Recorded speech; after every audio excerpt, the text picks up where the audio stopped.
बहुत से लोग कहते हैं मुझे यीशु के बारे में पता है।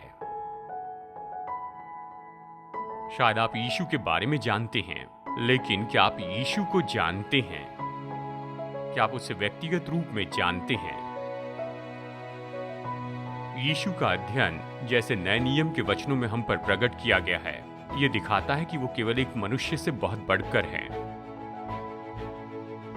एक शहीद से बढ़कर, एक क्रांतिकारी से बढ़कर, एक चलन से बढ़कर और सुपर स्टार से भी बढ़कर। तो यीशु कौन है?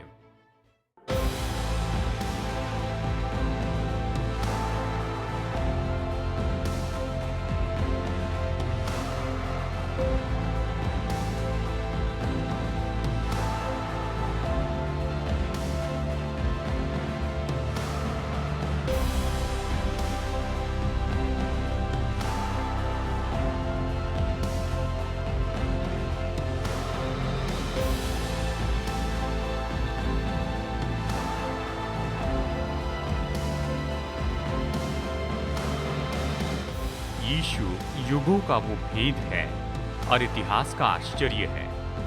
वो व्यक्तिगत है और उसे जान सकते हैं, और वो आपको और ज्यादा जानने की कामना करते हैं। खोज निकाले कि आपका जीवन कैसे उमड़ते जाएगा। जैसे आप जिस यीशु को नहीं जानते हैं, वो आपके प्रभु और उद्धारक होंगे, जिनसे आप हमेशा प्रेम रखेंगे। आज मैं यीशु मसीह के द्वारा हमारे लिए जो सामर्थ उपलब्ध है उसके बारे में बताना चाहता हूँ। मैं आपसे एक सवाल पूछना चाहता हूँ, और मेरा सवाल तो ये है, क्या यीशु अभी महान काम कर रहे हैं या हम कर रहे हैं? आप कहेंगे ये मूर्खता का सवाल है, कोई भी इसका जवाब दे सकता है, क्योंकि यीशु तो हमसे बहुत ही बेहतर काम करते हैं। लेकिन इस सवाल का जवाब देने के पहले मेरा संदेश सुनिए, क्योंकि शायद आप चकित हो सकते हैं। और मैं आपको यीशु की सामर्थ के बारे में एक छोटी यात्रा पर लेकर जाना चाहता हूँ कि उसने महान काम किए। और ये भी बता दूं कि ये सारी बातों का केवल एक छोटा सैंपल है, क्योंकि बाइबल में नए नियम में बहुत से चमत्कारों के बारे में यहाँ पर चारों सुसमाचार में हमें बताया गया है। कुछ इस सुसमाचार में तो कुछ दूसरे में हैं। यीशु मसीह की सामर्थ और उसके महान काम पूरी बाइबल में हर जगह पर देखे जा सकते हैं। उनमें से 5 के बारे में मैं बताऊंगा। सबसे पहले तूफान पर उसकी सामर्थ के बारे में। मत्ती अध्याय 8 के अनुसार यीशु मसीह एक बार पर्वतों से नीचे आए और झील के किनारे चले, अपने चेलों के साथ नाव पर सवार हुए और नाव के पीछे जाकर सो गए। और मत्ती 8:25 ये कहता है, उसके चेलों ने उसे जगाया और कहा, हे प्रभु हमें बचा, हम नष्ट हुए जाते हैं। उसने कहा, हे अल्पविश्वासियों क्यों डरते हो? तब उसने उठकर आंधी और पानी को डांटा और सब शांत हो गया। वे अचंभा करके कहने लगे, ये कैसा मनुष्य है कि आंधी और पानी भी उसकी आज्ञा मानते हैं। यीशु नाव में सो गए और उसके बाद में बड़ी आंधी चली, लहरें उठी और आंधी आई और यीशु चैन से सो रहे थे। और चेलों ने आकर उसे जगाया और कहा, प्रभु क्या आपको हमारी परवाह नहीं है? क्या आप हमें ऐसे यहाँ पर डूबने देंगे? तो ये वचन हमें बताते हैं, जब यीशु जाग उठे तो उसने आंधी को डांटा जैसे माता पिता अपने छोटे बच्चे को डांटते हैं, और हवा थम गई और लहरें शांत हो गई। और बाइबल कहती है कि यीशु ने ये सब कुछ किया और वो पहले से जानते थे कि वो ये करने वाले हैं, यानी ये सेटअप था। वो जानते थे तूफान आएगा और वो पीछे जाकर सो गए। शायद झांक कर देख रहे होंगे, लेकिन इसके बारे में मैं कुछ नहीं कहूँगा।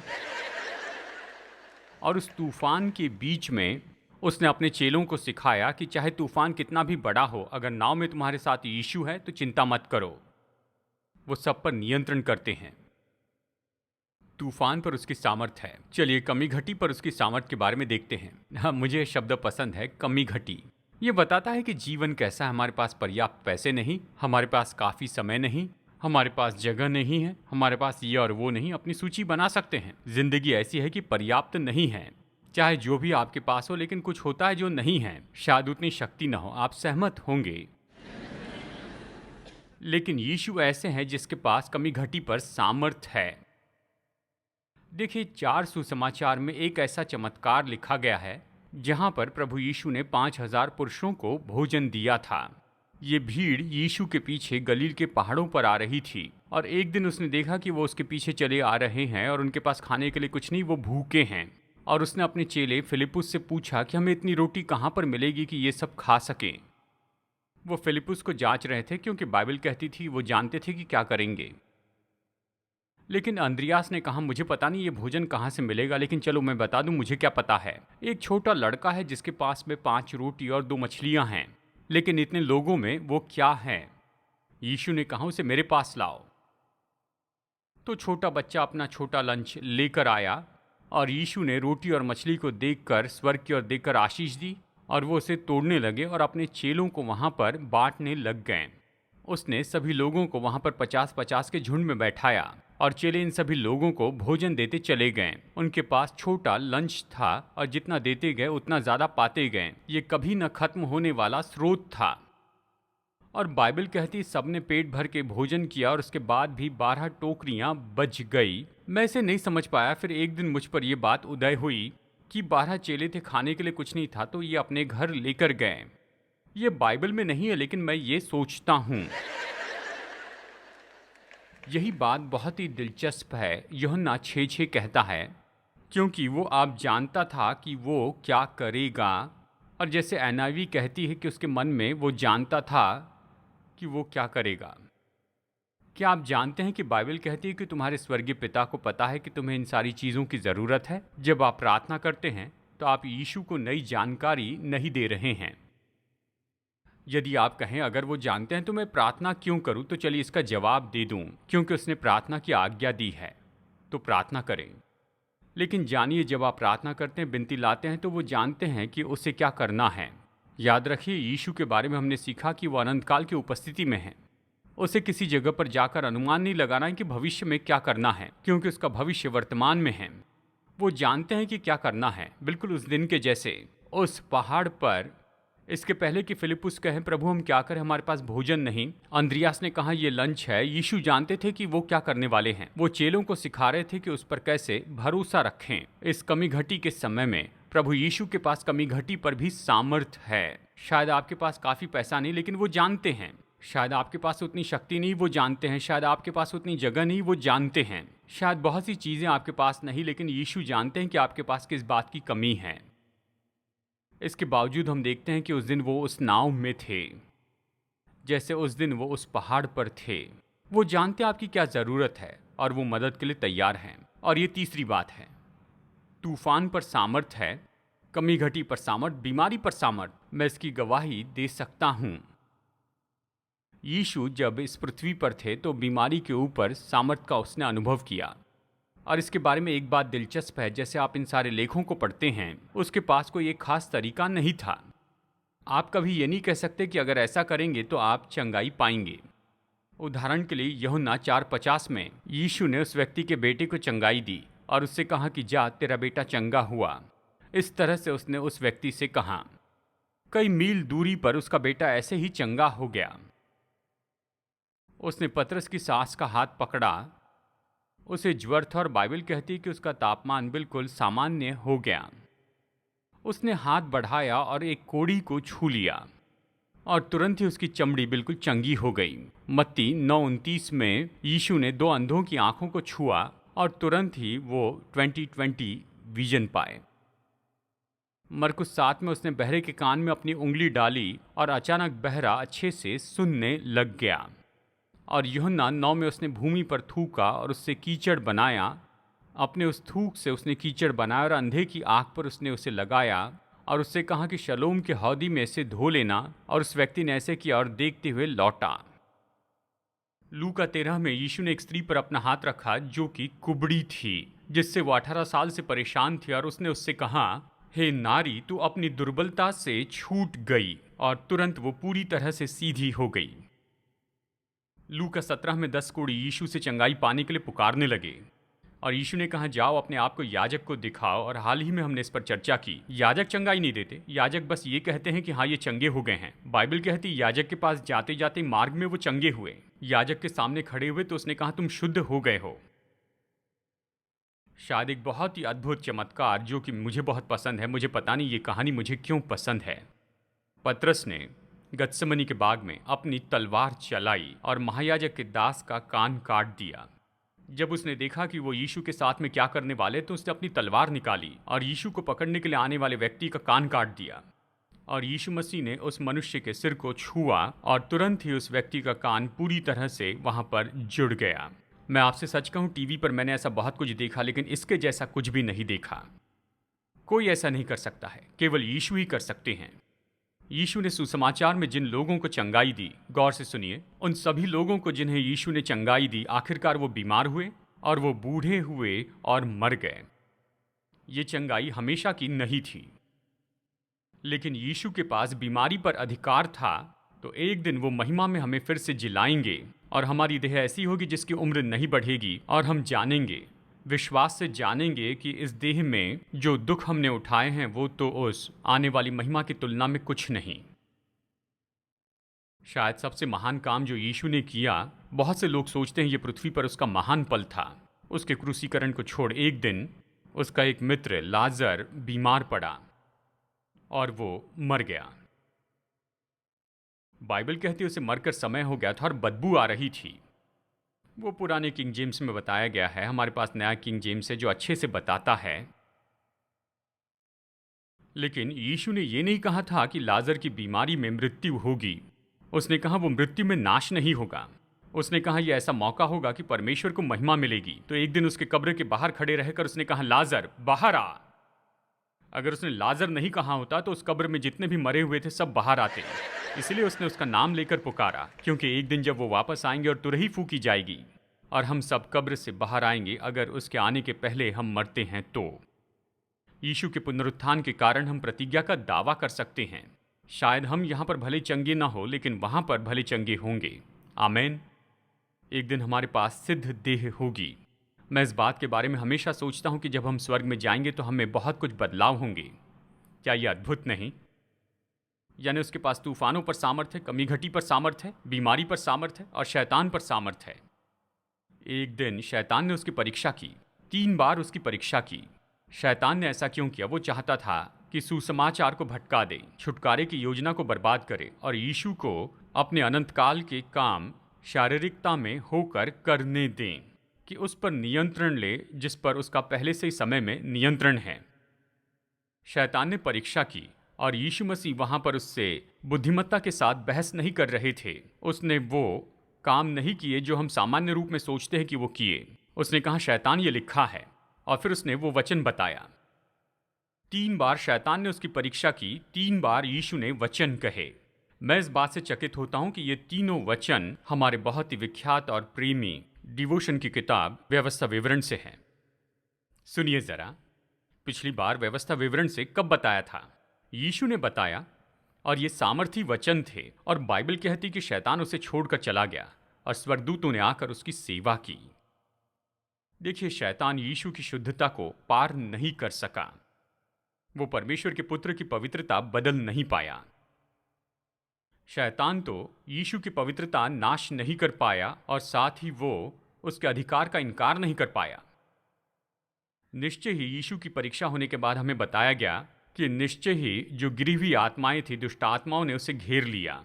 दुष्ट आत्माएं जानती थी कि यीशु कौन है। उदाहरण के लिए, यीशु एक दिन आराधनालय में उपदेश दे रहे थे और एक मनुष्य जिसमें अशुद्ध आत्मा थी, उसने जोर से चिल्लाकर कहा, हमें जाने दे। हे यीशु नासरी, हमें तुझसे क्या काम? क्या तू हमें नष्ट करने आया? मैं तुझे जानता हूं तू कौन है। तू परमेश्वर का पवित्र जन है। मुझे ये वचन पसंद है क्योंकि यीशु के दिनों में दुष्ट आत्माएं जानती थी कि यीशु कौन है। आज के आधुनिक प्रचारकों से भी बढ़कर वो जानते थे वो कौन है। यीशु ने कहा, चुप रहे और निकल जा। और बाइबल हमें बताती है कि उस दुष्ट आत्मा ने उस मनुष्य को मरोड़ दिया और नीचे गिराया, पर चोट नहीं लगी। और भीड़ देख रही थी और उन्होंने ये कहा, ये कैसा वचन है, क्योंकि वो अधिकार और सामर्थ के साथ अशुद्ध आत्माओं को आज्ञा देता है और वो निकल जाती है। चलिए मैं आपको ये बता दूं, शैतान और उसकी दुष्ट आत्माएं यीशु मसीह के लिए कोई बड़ी बात नहीं है। वो उन पर सामर्थी हैं, उस दिन भी और इस दिन भी, उनके जीवन में और हमारे जीवन में। अगर आपके जीवन में शैतान आपकी परीक्षा कर रहा है तो याद रखिए, शैतान प्रभु यीशु मसीह से निपट नहीं सकता है। आप यीशु मसीह का लहू लगाइए और आप जानेंगे। और ये हम सबको किसी न किसी तरह से छू लेता है। और ये अंतिम बात है जो यीशु के कामों के बारे में बताना चाहता हूँ। उसके पास निराशा पर सामर्थ है। ऐसे 5 अवसर हैं जहां पर यीशु उस परिस्थिति में आए और उन्होंने उस व्यक्ति से कहा, तुम ढाढ़स बांधो। उदाहरण के लिए, जब लकवे का मारा व्यक्ति दोष भावना से भर गया था, उसे यीशु के पास लाया गया। मत्ती 9:2 में हमारे प्रभु ने कहा, पुत्र ढाढ़स बांध, तेरे पाप क्षमा हुए। कितने लोग जानते हैं, जब आप जानते हैं आपके पाप क्षमा किए गए तो आप ढाढ़स बांधते हैं। कुछ पल के लिए, यानी कुछ समय के लिए, इसके पहले कि परेशानी शुरू हो, क्षमा आपको खुश कर देती है ना? जब एक स्त्री यीशु के पीछे रेंगते हुए आई चंगाई पाने के लिए उसके वस्त्र को छुआ, तो उसने मुड़कर उससे कहा, पुत्री ढाढ़स बांध, तेरे विश्वास ने तुझे चंगा किया है। और जब चेले रात के समय डरे और थके हुए थे और गलील की झील में डूबने पर थे, तो यीशु लहरों पर चलते हुए उनके पास में आए और चिल्लाकर कहा, ढाढ़स बांधो, क्योंकि वो डर गए थे। ढाढ़स बांधो, मैं हूं, डरो मत। यीशु जिस रात पकड़वाए गए, जब 12 परेशान हुए तो उनसे कहा, संसार में तुम्हें क्लेश होता है, परंतु ढाढ़स बांधो, मैंने संसार को जीत लिया है। और जब प्रेरित पौलुस यरूशलेम में जेल में था और दबाव में पड़ा था, प्रेरित 23:11 कहता है कि प्रभु उसके पास में खड़े हुए और कहा, हे पौलुस ढाढ़स बांध, क्योंकि जैसे तूने यरूशलेम में मेरी गवाही दी, वैसे ही तुझे रोम में भी गवाही देनी होगी। अगर आप किसी परिस्थिति के बारे में धुंधले हैं और आपके पास उसका उत्तर नहीं है, तो समय निकालकर इन 5 वचनों का अध्ययन कीजिए जहां पर यीशु ने कहा कि ढाढ़स बांधो। इन्हें अलग अनुवाद में भी पढ़िए। इसके दूसरे संदर्भ भी देखिए कि ढाढ़स बांधे। मुझे गौर से सुनिए, यीशु यहाँ कोई सुझाव नहीं दे रहे थे और वो केवल ऐसे उपमा में नहीं कह रहे थे, लेकिन उन्हें आज्ञा दे रहे थे कि हिम्मत रखें और ढाढ़स बांधें। कितनी महिमामय आज्ञा है। वो चमत्कार करने वाले परमेश्वर हैं। उसने सामर्थी काम किए हैं और इसलिए हम इतने चकित हो जाते हैं जब हम यूहन्ना अध्याय 14 वचन 12 पढ़ते हैं, जहां यीशु फिलिप्पुस से बात कर रहे हैं और उससे कहते हैं, मैं तुमसे सच सच कहता हूं फिलिप्पुस कि जो मुझ पर विश्वास रखता है, ये काम जो मैं करता हूं वो भी करेगा, वरन इससे भी बड़े काम करेगा, क्योंकि मैं पिता के पास जाता हूं। और ये तो चकित करने वाला वाक्य है। यीशु ने कहा, फिलिप्पुस मैं जो कुछ भी करता हूं वो सब तुम करोगे, लेकिन फिलिप्पुस इसी से खुश मत होना, क्योंकि तुम तो मुझसे भी बड़े बड़े काम करोगे, क्योंकि मैं पिता के पास जाता हूं। अब ये क्यों हो सकता है? गौर से सुनिए। जब यीशु क्रूस पे चढ़े गए और जी उठे और फिर पिता के पास गए, और उसके 40 दिन के बाद परमेश्वर पिता ने इस दुनिया को पवित्र आत्मा दिया। जब यीशु स्वर्ग में वापस गए तो परमेश्वर ने पवित्र आत्मा भेजा कि वो हर एक विश्वासी में वास करे, ताकि जब यीशु इस पृथ्वी पर थे वो एक ही जगह पर थे, लेकिन अब पवित्र आत्मा आ गया है और यीशु हम सब विश्वासियों में हैं और हम पूरी दुनिया में छा गए हैं। तो हम बड़े काम कर सकते हैं, सबसे पहले इसीलिए क्योंकि हमारे पास महान संदेश है। गौर से सुनिए। जब यीशु इस पृथ्वी पर थे 2000 साल पहले, तो उसने महान काम किए। उसमें से कुछ कामों को हमने देखा है। जब उसने किसी को चंगाई दी, वो केवल कुछ समय के लिए थी। आखिर वो व्यक्ति मर गया या फिर से बीमार हो गया। उसके सारे चमत्कार तो शारीरिक क्षेत्र में केवल कुछ समय के थे, और जिस व्यक्ति के लिए ये चमत्कार किए गए थे, सबसे पहले ये उनके लिए पहले स्थान पर नहीं था, पर ये केवल चिन्ह थे ताकि दूसरे लोग यीशु पर विश्वास कर सकें। पर जब हम प्रभु यीशु का सुसमाचार बताते हैं और कोई विश्वास करने लगता है, जब हम पड़ोसी या प्रियजनों के पास जाते हैं, परिवार और मित्रों को यीशु के बारे में बताते हैं और वो विश्वास करते हैं, ये उस व्यक्ति के जीवन में हमेशा की ज़रूरत पूरी करता है और उन्हें वो मिलता है जिसे बाइबल कहती है अनंत जीवन। और बाइबल कहती है कि मैं उन्हें अनंत जीवन दूंगा और वो कभी नाश नहीं होंगे। अनंत जीवन पाने पर शायद आप शारीरिक रूप में मरे, लेकिन आत्मिक रूप में नहीं। आप हमेशा परमेश्वर से जुड़े होंगे। तो सबसे बड़ा चमत्कार ये नहीं कि कोई बीमारी से चंगाई पाए, लेकिन महान बात यह है कि वो यीशु मसीह को अपने व्यक्तिगत उद्धारकर्ता के रूप में जान ले। और ये महान संदेश है और हमारी महान सेवकाई है। जानते हैं, जब प्रभु यीशु इस पृथ्वी पर थे तो वो वो तो केवल दुनिया के एक छोटे से भाग में थे, पैलेस्टाइन में थे, और वो वहाँ से बाहर नहीं गए। किसी ने कहा यीशु ने वहाँ पर की कोई जगह नहीं छोड़ी, यहाँ तक कि राई के दाने बराबर की जगह भी। जहाँ कहीं भी यीशु के चमत्कार हो रहे थे, यीशु वहाँ पर शारीरिक रूप में थे, क्योंकि उसने अपने आप को वहाँ पर शारीरिक रूप में रहने के लिए दे दिया था। और हम मनुष्य के जैसे सारी सीमाओं को स्वीकार किया। लेकिन जब वो स्वर्ग में गए और पिता ने हमें पवित्र आत्मा दिया, तो अब यीशु का आत्मा हर एक विश्वासी में है। और इस तरह से पूरी दुनिया में यीशु के लाखों अनुयायी हैं, और जहाँ भी यीशु का विश्वासी है वहाँ यीशु मसीह की उपस्थिति है, और वहाँ किसी न किसी तरह की सेवा है। ये अद्भुत विचार है। जब यीशु हमसे कहते हैं तो ये कहते हैं, जब मैं इस पृथ्वी पर था तो केवल एक ही जगह पर था। मैं अपनी यात्राओं में केवल मनुष्य को छू सकता था और केवल कुछ ही लोगों को प्रचार कर सकता था। पर विश्वास कीजिए, मेरे जाने के बाद जब पवित्र आत्मा आता है कि भर दे और सामर्थ्य दे, मेरे बेटे और बेटियां और मेरे सेवक इस दुनिया में इतने फैल जाएंगे जहां तक कि विश्वासी फैले हैं। जहां भी एक विश्वासी है वहां सेवकाई है। हमारे पास महान संदेश है, महान सेवकाई है, लेकिन और भी कुछ है। हमारे पास महान चमत्कार है। मैंने संक्षिप्त में बताया, लेकिन चलिए मैं समझाकर बताऊं। यीशु ने इस पृथ्वी पर रहते हुए जितने भी चमत्कार किए वो तो केवल कुछ समय के ही थे। अगर आप चंगाई प्राप्त भी कर ले तो भी अंत में आप मर जाएंगे, लेकिन आत्मिक रूप में चंगाई पाने पर आप कभी नहीं मरेंगे। और यही तो हमेशा के लिए है। और इसलिए जब हम सुसमाचार लेकर जाते हैं तो हम इस संसार में मनुष्य की आत्मा को चंगाई पाते हुए देखते हैं। देखिए, परमेश्वर के राज्य के अकाउंटिंग सिस्टम में शारीरिक कुछ समय के परिणाम तो अच्छे हैं, लेकिन आत्मिक अनंत काल के परिणाम तो उससे भी बड़े हैं। और यीशु ने अपने चेलों से प्रतिज्ञा की कि वो तो आत्मिक काम करेंगे जो कि उसके कामों से ज़्यादा होंगे उसके भौगोलिक क्षेत्र और अनंत काल के परिणाम में। दूसरे विश्व युद्ध में, पैसिफिक के उस युद्ध में, एक सेलर जो सबमरीन पर काम कर रहे थे, उन्हें हुआ था अपेंडिसाइटिस। और करीबी सर्जन तो हजारों मील की दूरी पर थे। फार्मासिस्ट मेट विलर लाइट, उन्होंने देखा कि सीमन का बुखार बढ़कर 106 डिग्री हो गया है।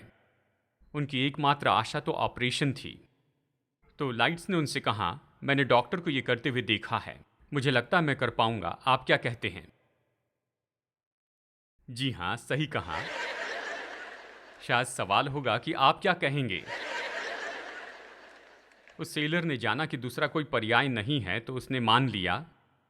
तो वार्डरूम में पेशेंट को फ्लड लाइट के नीचे वहाँ पर टेबल पर रखा गया, और असिस्ट करने वाले लोग अपने अपने वस्त्रों को पहन लिए और अपने चेहरे पर मास्क लगा लिए। इंस्ट्रूमेंट स्टेरलाइज करने के लिए पानी भी उबाल लिया। टी स्टेनर एंटीसेप्टिक कोन के रूप में उपयोग किया गया। टूटे हैंडल के स्कैलपोल को ऑपरेशन इंस्ट्रूमेंट के रूप में उपयोग किया। टोरपीडो से निकलने वाला अल्कोहल उनके लिए एंटीसेप्टिक था। और पहला इंसीजन करने के बाद उन्हें 20 मिनट लग गए कि अपेंडिक्स ढूंढ निकाले। 2.5 घंटे के बाद जब आखिरी टाँका लगाया गया और आखिरी बूंद की दवा भी दी गई, और 13 दिन के बाद ये पेशेंट वापस काम पर आ गया। अब मैं आपसे सवाल पूछता हूँ, कहिए कि वो सेलर वही सर्जरी उस मनुष्य पर हॉस्पिटल में करते तो बड़ी सर्जरी कौन सी होती, वो जो हॉस्पिटल में की गई या जो यहाँ इस बोट में की गई थी? अवश्य ही महान काम तो वो है जो उसने अपने सीमित स्रोत में रहते हुए किया, और वहाँ पर सर्जन, नर्स और इन सभी लोगों की मदद के बिना, यानी इनके बिना यहाँ पर बड़ी सर्जरी की गई, क्योंकि यहाँ पर ये सारी सीमाएं उस व्यक्ति के ऊपर रखी जिसने सर्जरी की। और यीशु हमसे यही तो कह रहे हैं, तुम्हारे काम बड़े हैं क्योंकि तुम लोग सीमित हो। प्रभु यीशु मसीह कोई सीमित नहीं थे, वो परमेश्वर के सिद्ध पुत्र थे, लेकिन हम उसकी संतान हैं।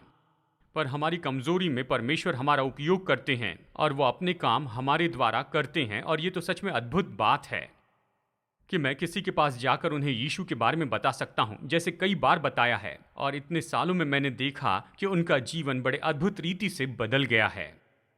वो नए मनुष्य बन गए हैं। और ये तो इतना करीबी मामला है कि और कोई बहाना नहीं कर सकते हैं। कि आत्मिक रीति से उनके जीवन में कुछ अद्भुत हुआ है और उनकी पूरी जिंदगी बदल गई, उनका जीवन बदल गया, उनका परिवार, उनके बच्चे, नाती पोती सब लोग बदल गए। ये अद्भुत और महान काम उनके दिल में होता है जब वो मनुष्य अपना दिल प्रभु यीशु मसीह को देते हैं। चलिए मैं आपको बताऊं कि हम यीशु से महान काम नहीं करते हैं, यानी कहा जाए तो सच में यीशु सबसे महान हैं, लेकिन हमारे काम महान इसलिए है क्योंकि हम जो पात्र हैं, हम तो कमज़ोर लोग हैं। वही सामर्थ जिसने यीशु के द्वारा जीवन में नवीनीकरण लाया, वो अब हमारे द्वारा बहता है। क्या आप इसे समझ रहे हैं? वो तो खोए हुओं को ढूंढने और उन्हें बचाने के लिए आए, अब वो हमें भेजते हैं कि हम उन्हें ढूंढें और उन्हें उद्धार दें। हम अपनी सामर्थ्य में उन्हें बचा नहीं सकते, बस यीशु की ओर ला सकते हैं। हमें निश्चय ही ऐसे प्रचारक होना है, शिक्षक होना है, उसके गवाह होना है और लोगों को वो बताना है जो उनकी जिंदगी बदल दे। कोई भी महान काम जो आप किसी मनुष्य के लिए कर सकते हैं, उससे भी बढ़कर जब आप उन्हें यीशु मसीह देते हैं तो आपने उन्हें सबसे उत्तम उपहार दिया है और ये उपहार हमेशा हमेशा के लिए बने रहता है।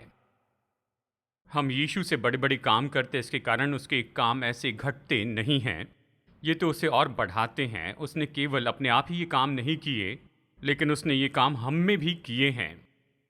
उसने हमें चुन लिया, उसने हमें योग्य बनाया और संभव बनाया कि हम इसे कर सकें। यही तो सबसे महान बात है। सबसे बड़ी बुलाहट बाइबल कहती है, जब पूरे दिल से आप प्रभु की सेवा करते हैं तो आप बड़े बड़े काम करेंगे जो यीशु ने इस पृथ्वी पर रहते हुए किए थे, उससे भी बढ़कर, क्योंकि वो पिता के पास गए हैं। यूहन्ना 14 में अगला वचन कहता है कि यदि तुम मेरे नाम से कुछ मांगोगे तो मैं उसे करूंगा, ताकि पिता को महिमा मिले। मुझे लगता है कि हम नहीं जानते कि पिता ने हमें क्या दिया है, कि उसकी सेवा के लिए हमें कितना सौभाग्य और अवसर मिला है। और कल्पना के हर एक स्तर में देखा जाए तो ये संसार में सबसे बड़ी बात है। तो फिर हम क्यों और कुछ करने की कोशिश करें? हमारे पास सबसे महान संदेश है, हमारे पास सबसे बड़ा अवसर है। परमेश्वर ने हमें इसके लिए बुलाया है कि पूरे जगत में जाकर प्रचार करें, और उसने कहा, देखो मैं युग के अंत तक तुम्हारे साथ हूँ। जिसके लिए उसने बुलाया उससे करने योग्य हमें बनाएंगे। अगर आप ऐसे काम में हैं जो आप सोचते हैं कि प्रभु चाहते हैं कि आप करें और आप थोड़े डरे हुए हैं, अगर उसने आपको बुलाया तो इसे कीजिए, कदम बढ़ाइए और देखिए वो आपकी जिंदगी में क्या करते हैं। अगर आप पीछे ही रहेंगे, आगे नहीं बढ़ेंगे तो कभी नहीं जान पाएंगे। विश्वास का कदम उठाइए और उसे अपने जीवन में महान काम करते हुए देखिए। हालेलुया। आज मेरे साथ दिशा परिवर्तन में जुड़ने के लिए धन्यवाद। जितना ज्यादा हम वचन का अध्ययन करेंगे, उतना ज्यादा हम समझेंगे कि हमारे प्रेमी परमेश्वर हम में से हर एक के साथ व्यक्तिगत संबंध रखना चाहते हैं। अगर आप उसके साथ ये संबंध शुरू करना चाहते हैं तो पहला कदम है कि अपने पापों से पश्चाताप करें और यीशु मसीह को अपना उद्धारकर्ता और प्रभु बना लीजिए। जब आप ये निर्णय लेते हैं कि परमेश्वर के मुफ्त का वरदान उद्धार प्राप्त करेंगे, तो मसीह यीशु में नई सृष्टि के रूप में आपकी यात्रा परमेश्वर के साथ शुरू होगी। तो आज आपने अगर विश्वास का ये कदम उठाया है तो मैं प्रोत्साहित करता हूं कि आपका ये निर्णय दूसरे विश्वासियों को बताएं और भरोसेमंद सेवका या लोकल चर्च को बताएं और अपने नए विश्वास में उन्नति पाते चले जाएं। प्रभु आशीष दे जैसे आप परमेश्वर के साथ चलना शुरू करते हैं। और मैं अगली बार फिर आपसे मुलाकात करूंगा यहीं पर दिशा परिवर्तन में।